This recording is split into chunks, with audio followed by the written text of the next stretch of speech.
A China-imposed no-fly zone near Taiwan this Sunday is for the launch of a weather satellite.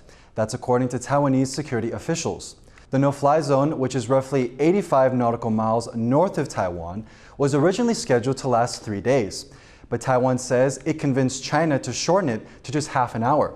China later issued a separate sea warning for 6 hours in the area due to falling debris. Taiwanese officials say that the no-fly zone is not related to China's recent large-scale military drills. For more on the no-fly zone and how it could affect Taiwan, I spoke to Kitch Liao, a security analyst with the Atlantic Council based in Washington, D.C. What do we know so far about this no-fly zone? So the fly zone is smack in the middle, actually a little bit earlier than the proposed rocket launch of the weather satellite. So the weather satellite is supposed to launch from Jiuquan base at 9:45 a.m. I believe local time. So that's where that's how you got the no-fly zone from 9 to 4 p.m. I believe.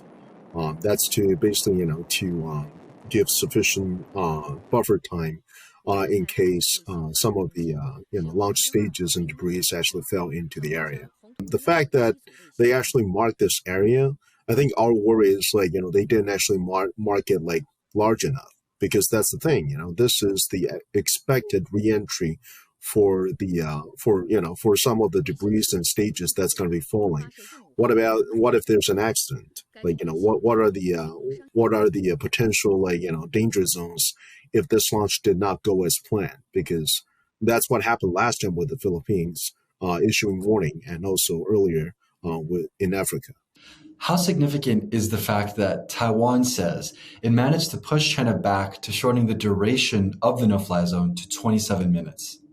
So I think what we're seeing here is the surfacing of what used to be pragmatic discussions, because there's always tacit understanding on both sides, just like before with the UAV incidents. On the operational sides, both sides do talk and they do negotiate and see what's actually reasonable, right? 27 minutes, that's the extent of the launch required for the rocket to reach orbit. The 6 hours, there's a lot of reporting on why 6 hours, right? They perhaps want to basically clean up the debris that actually fell into the ocean. So I would not make too much hay of it. I would actually say it might actually be better that this was not in the news, because that's the nature of tacit understanding and pragmatic discussions.